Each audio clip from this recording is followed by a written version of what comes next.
morning, everybody. Good morning. Yes, guys. So this is episode 3. Once again, I'm Candy. I'm Ray. And this is Flowin in the with the truth. All right, guys. So today, Ray is in the hot spot. I'm going to be asking him a couple of questions, just about Ray, about his life, and let's get to know him a little bit. How about that, Ray? Yeah. All right, guys. So he's getting his, his drink on right now. So yeah, Coffee. Ray. Yeah. Oh, is it your coffee? Is that coffee. what you need? It's coffee. Yeah. Okay. It's black coffee actually. And did you measure it? Every day. Oh, see, I knew it. 8 ounces. Actually, I went 10 ounces today. Okay. So I got about 15 extra milligrams of caffeine today. Okay. All right. He needed that extra boost for today. Mm-hmm. All right, guys. So let's get right into it, Ray. Let's get into it. How you feeling today? You know what? I'm feeling really good. I feel excited. I feel grateful, and I feel a little nervous, but in a good way. Being vulnerable is exciting and nerve-wracking, but it's worth it. It's that excitement before you get on stage, that adrenaline going through your body, and you just know you're about to impact something. Yeah. That's what it feels like. Something or someone. And also too, when you're vulnerable and you're speaking on something that you felt like you were never going to speak out on, you're actually breaking fears, you're breaking barriers. You're becoming a different person. When you speak about things that you didn't think that you were going to speak about, you actually know more about you. Like, wow, like, okay, now I see that. That's a beautiful thing, and I applaud you. And let's get to it. Let's get to know about you, Ray. Let's see what's behind that cute face. All right, Ray. So first question, tell everybody, where are you from, and how was your upbringing? So I'm from Los Angeles. I'm from Downey, if you're familiar with the area. I grew up in Downey. My upbringing. So let's see. Let's start from the very, very beginning.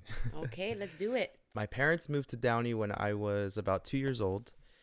My mom was born in Chicago. My dad was born in Compton.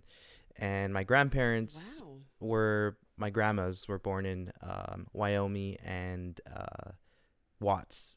So way back in the day. Like my grandma on my dad's side would have been 96. So she was born and raised in Los Angeles. Beautiful. Went to high school here. Mexican American. My parents are both Mexican.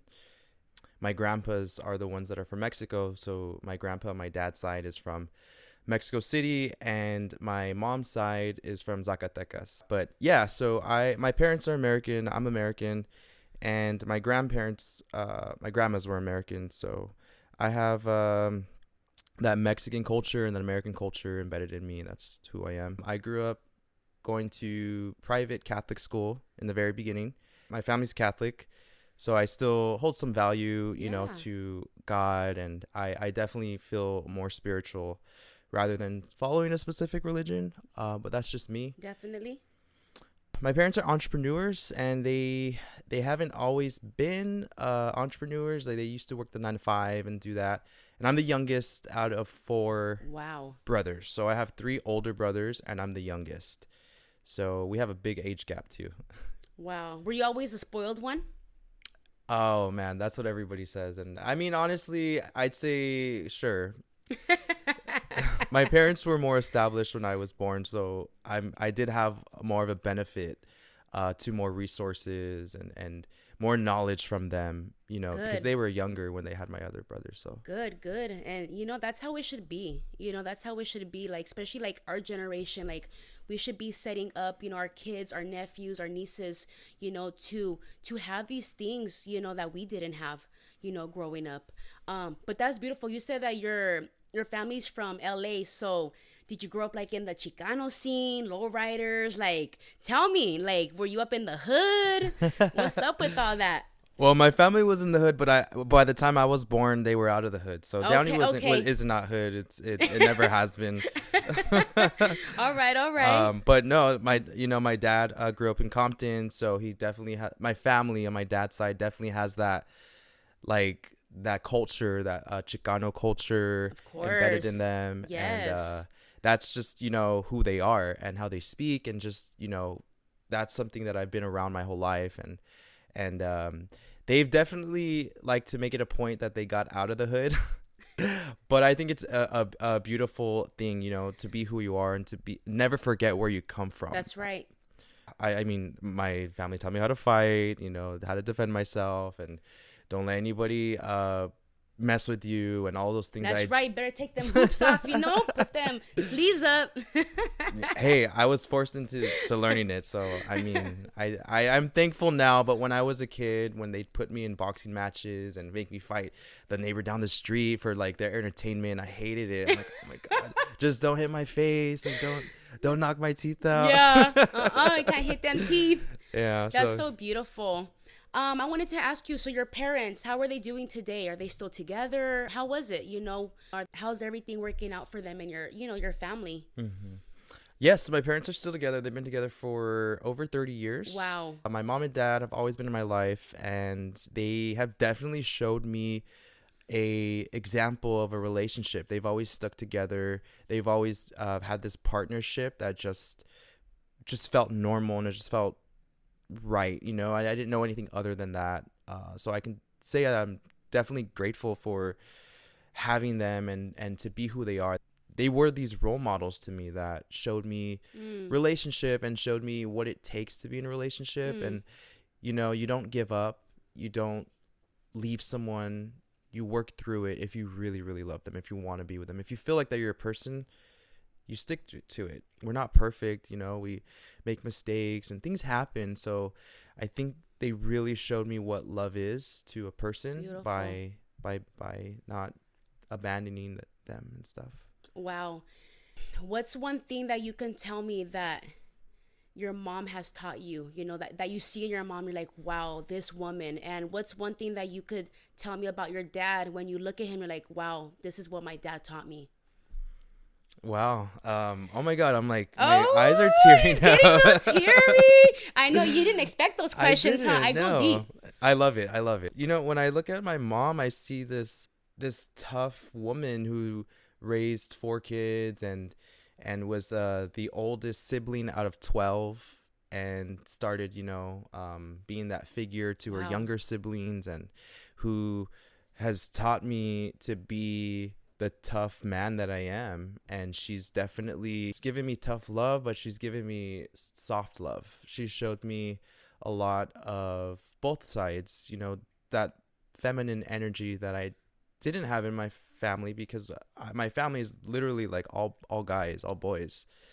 And she showed it to me in her way, and she's been that support who always accepted me for, oh my God, I'm like this is Flowin in the truth. That's all y'all get. That's it. All truth yeah, here. she's always supported me, you know, as a gay man, as a gay person. She never disowned me, never treated me in a way that was discouraging. She always wanted me to excel and be the best at whoever I wanted to be. Wow. Yeah, that's my mom. That's my mama. Okay, and that's just a mom now. And how about your father?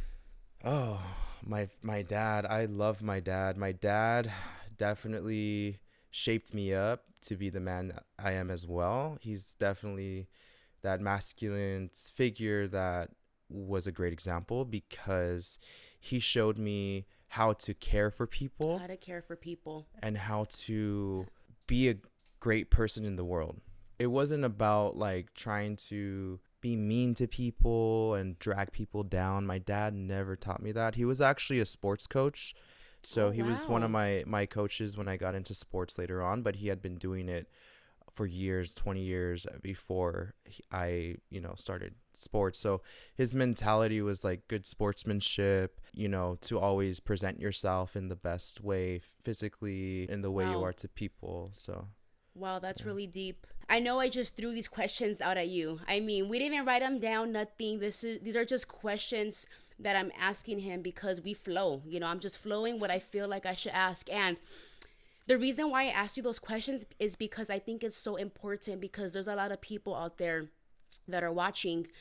And even me, we didn't grow up with any father figures, you know. And the reason why I wanted to ask you that's because when it comes from somebody having a mother and a father, there is a big difference than a young woman growing up not having a father figure. There is a big difference than a man growing up not having a mother figure. And as far as I've seen, and the people that I've came across, men who were raised by their mothers, they have that feminine love. They have that love for women, that respect. They open up doors. Oh, excuse me, ma'am. Like, I was like, man, who raised you? My mama. So, and a girl like me that didn't, that didn't have that father figure, that didn't have a man in her life, like, I became that masculine, man. Like, I didn't have a father to show me things, to teach me things. Like you said, my father showed me how to be kind to people. I didn't have that, and I feel like when we don't have those type of role models in our life, we don't know how to come about it. We don't know how to act. Sometimes we don't know how to walk, how to talk, how to come to people, because we weren't shown those values. And for you to be the man that you are today is because you had a strong mother and you had a strong father to show you those values. Even though I didn't have a father in my life, my mom was the mother and she was the father, and me not having a dad in my life, it showed me when I grow up, when I have a partner, if I ever, do have kids, I want to let them know, like, hey, no matter what, I'm still gonna be there for you. Me having a partner right now, if we do plan on having kids, I want to let them know, like, hey, you have two parents right here that truly love you, and I feel like love, it covers all things, it breaks all barriers, when you have that support, when you have that, that overflowing love, from a mom and for a dad, it does make a difference. It does make a difference. And, kudos, for your parents to still be together till this day. It's very rare. I feel like it's very rare these days for people to be in a relationship. But you said, my dad showed me how to care for people, and I think that's very important. I think it's very important as a man, as a woman, to show love and to show care to this world. So it's like, it's like what I say to people, do good unto people and people will do good unto you, so that's very powerful. And kudos again, to your parents, to your family, for your siblings, for your guys' love and your strength, and for sticking through everything that you guys been through as a family. And thank you for being honest, and just thank you for being vulnerable. Well, thank you for listening. It's so like weird that I was getting emotional because I feel one day we're not gonna have our parents. There's gonna come a day when that happens. That's the cycle of life. I mean, obviously that's sad, to think about.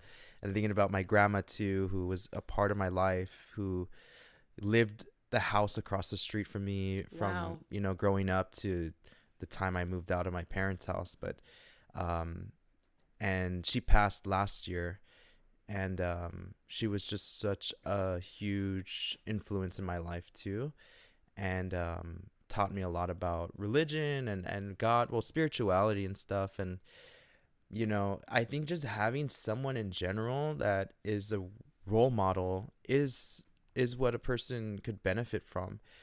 Some people don't have parents, some people don't have a mom and a dad, and that's okay. That doesn't mean that you have to be a bad person, That's or right. we're all dealt with different cards in this life, and it's just best to utilize each and every card the best you can.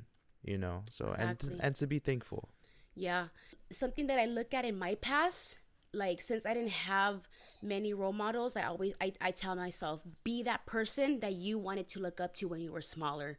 Mm-hmm. Be that strong woman, be that courageous woman, be that woman that's resilient.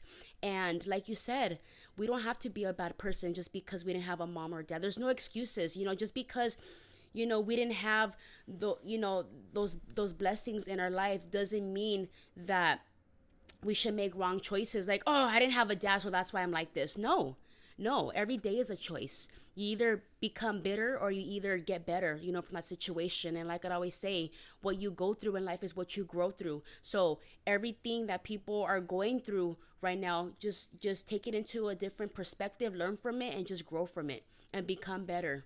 How about in your 20s? how was it in your 20s, and what jobs did you do? Oh wow. You know what's crazy is like I'm 30 now, and when I think back at in my early 20s, late teens, I don't like I forget until I remember. And in my 20s, I feel like that's probably when some people or more people on my online friends list or presence may have started seeing me. But in my 20s, I was doing a lot. I was like trying to figure a lot of stuff out, and I can say I was lost at some point, but that's what being in your 20s is about. Like, you know, it's like that song, like confidently lost. Like, it doesn't mean that you have to be insecure if you're lost. It's just part of life. Yeah, Like, you're just and navigating. that's what I was. I felt like I was like this confidently lost person that was trying a lot of different things, but I knew and I've always known that I wanted to get into creating, digital creating, art, movie making, directing. Like that was always something that from the earliest memories. But in my 20s, I worked a lot of different serving jobs. I was a waiter at a lot of different places. Oh, what was your favorite place as a waiter? Was probably Rage in West Hollywood. Oh, Those are okay. I remember. I know Rage. That's the still there. yeah, I met so many. I mean, all of them were good. All of them had some element that was just like amazing about. But Rage was just like my first time being a part of West Hollywood community, and and the money was really good too. That money's good in As West like a Hollywood. Y'all 21 got year old, money over there. making like $500 in just cash a day was like, whoa, this is a little bit different. Wow. We gotta start scooting into the West Hollywood. But as part of like wanting to further my career into what I loved doing, I loved to be acting, being in front of the camera, that whole like just creating. And I was an actor in my early teens. That was like how I got my foot in the door in Okay. the industry. But in my 20s, I actually was a part of Outfest film program. So it was a film program for young queer youth to give them an opportunity to create short films relating to the community, Mm-hmm. and they gave us mentors. Wow. They let us do so much. So I got a lot of experience. I had worked in the industry because of the program, and I got to meet a lot of cool people. So that was definitely a highlight in my 20s, was knowing that I stuck with what I loved doing and I put myself out there. I got somewhere. I got my foot in the door in my early 20s. That definitely Beautiful. gave me that confidence to continue on even when I felt like giving up. Wow. Got that little snap going on. Woo! All right. What kind of acting did you do? Acting was my first job, actually. But where it first started is I wanted to be an actor since I was like 2, 3 years old. Like that was the first. Those were some of the first words that I could express when somebody said, "What do you like to do?" and "What do you want? Who do you want to be when you grow up?" And my favorite movie was The Wizard of Oz. I used to reenact all of the characters, and that was just like my favorite movie. And but it was weird because I was very shy. Like I had this strong desire and want to act and perform, and when I would perform, I was a whole different person. I was able to create and be whoever I wanted, but when I was myself, that was like so hard to do, and to it just felt like really vulnerable, and I felt like really like exposed. Ah. So I forced myself into putting myself into the drama programs in middle school. I remember my first play was I was like 13, and I remember being so nervous but so accomplished that I just did it. I just like, you know what? If I really want to do this, why am I holding back? And if I really want to make it, I can't let like that insecurity stop me. That's right. So I had that mentality, and when I was about 15, 16 or so, I'd say long story short, I found an agency that took me in, and I had a manager who, booked me jobs and stuff. So I remember booking my first job in school. I was sitting in class and I got my phone, my little BlackBerry went Mm. off. And it was my manager asking if I was available for a shoot tomorrow. Backtrack, to be an actor as a minor, you had to go through a permits. You had to have a certain grade GPA, and Okay. you had to. Wow. So I had to, and you had to have a certain bank account. You can't be an actor or work if you don't have any of those. So I had to get a Coogan account. I had to get a special entertainment permit that allowed me to miss school to work. Wow. So I was just ready to go. I was like, all right, I got my stuff. Dang, Let's I didn't let's know all let's that. do it. So I remember getting the text from my manager, and he said, we have a show that we can book you on, and it's for the show Medium.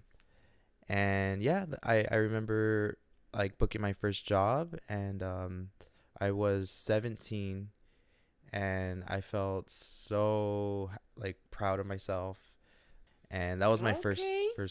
first acting role, and I was getting paid and stuff, so I was like, oh, this is cool, I'm still in high school, I don't have to work like a regular job, Yeah. but also I got hired at Target, but I only lasted one day there. Ooh, Tarjay. Okay. So that was my first acting experience, and then I did a Target commercial. That was probably like my most paid job at that age. I got paid like I think $2,000 for one day, and I was like, oh wow, this is like, Yeah, this is commercials they do pay more. paid more, yeah. And then I was a season regular for this show called Glory Days, and I was on every episode, like part of the frat house. I was in the frat house. I've actually never seen a lot of my stuff I've been in. Oh my gosh, me too. I would tell people, they're like, what episode are you in? I'm like, I don't know. I don't know. I'm like, Yeah, I just go on set. right? They don't tell you. They don't tell you. They don't. Yeah. Yeah. So I haven't seen. If anybody's seen any of my stuff, please send it. That would be awesome. I know, right? That's so awesome. So I wanted to ask you, when do you think you became independent as a man?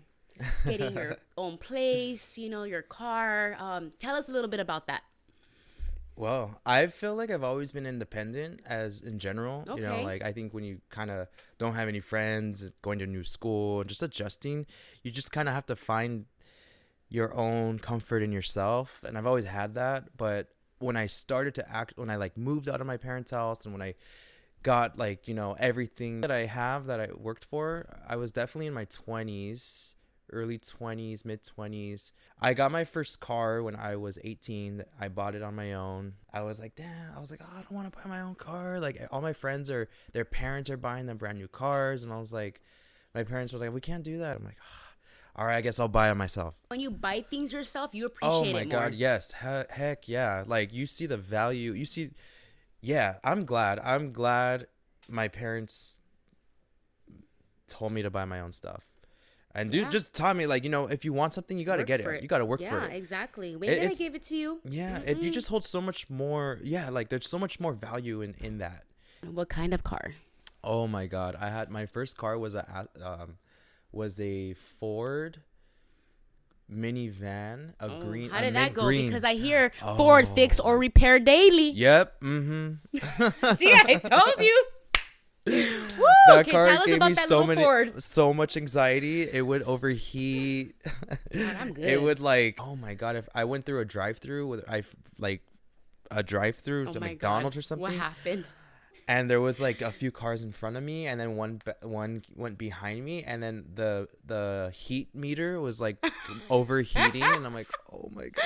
Did it turn off? It didn't. Or Like I luckily made it out. Steam and all the... Not yet. I made it out on time. But that car gave me so much anxiety, so I was like, you know what? Now it's time to buy a better car. He's like, give my fries. Like it's time to buy a better car. So then I saved up more money, and I bought my first reliable car that I took everywhere. That was just like the best first car was this Buick, this 2003 Buick. Ooh, okay. Yeah, and that thing ran. That thing, Wow. I went everywhere in Till the LA wheels fell County. off, huh?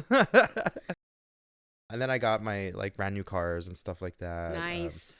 And I was about, I think, 25 when I got like the new cars How and things many like cars that. did you have? Hold on. You're Oh, 30 now. I'm 30 now. I've had just Hondas, like the Honda Civic 2018, and then I wanted to trade it in because it was in white, and I always wanted a black on black. So I got a new car. I traded it for a Which I 2021 saw. It's Civic. nice. Yeah, I love Hondas. They I could love go on Hondas. forever. Mm-hmm. And they're so smooth. And the gas, Yeah, woo! they just drive Lord. so smooth. Like I'm not a car person like that. Like I don't care about. I'd rather get a reliable because of that first car experience. I'm like as long as it's reliable, as long as it's like Gets you from smooth, point A to point B. then that's it. Awesome. That is so cool. I But didn't know you had all those cars. and then so then I moved out. I moved out of my parents' house, and when I was 27, I had a lot of privacy and independence at my parents' house, but it wasn't like something that I was forced to do. It was something that I just felt like it's just time to get my own place and do my own thing. That was one of the greater decisions that I made, just to have just to have everything on my own place, and not have a dependence on somebody else paying rent or whatever it is. Like I just feel I just feel like very confident in myself for all the accomplishments, especially in this economy. Yeah. I actually really worked hard though. I didn't have anything handed to me, so That's right. mm-hmm. Yeah. We work for our stuff. Yeah.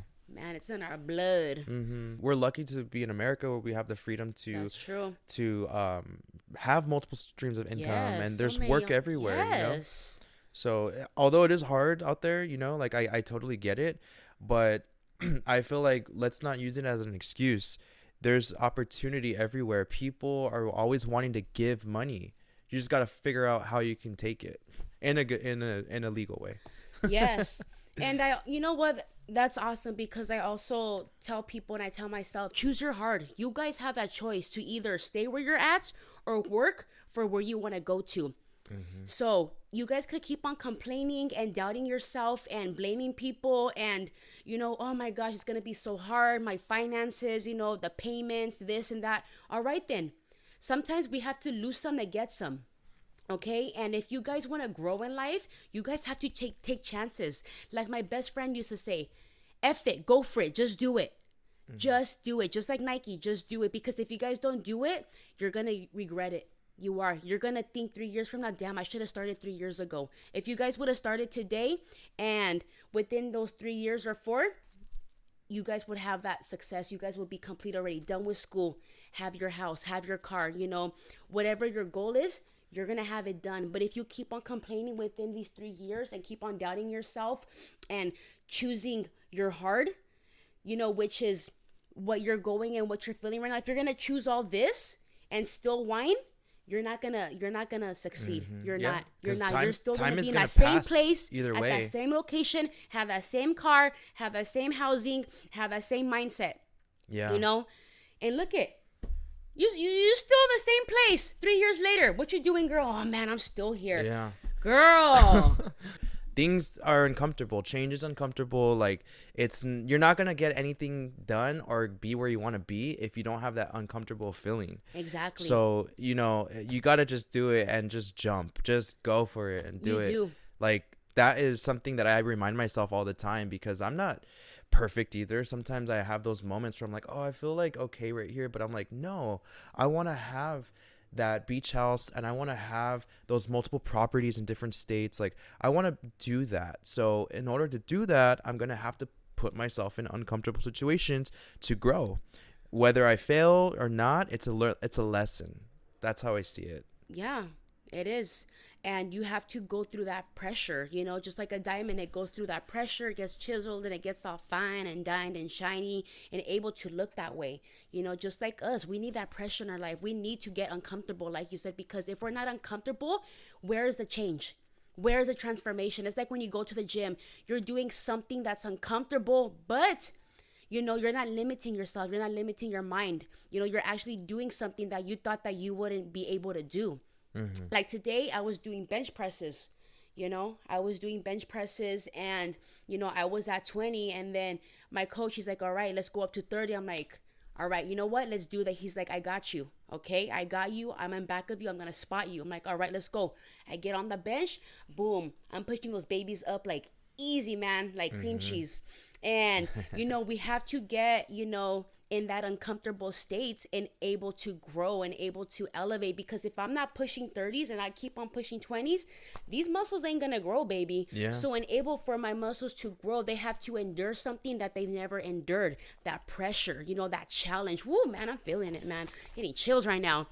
So, you know, when I put myself in that uncomfortable state, I felt so good about myself, because in that moment I believed in myself.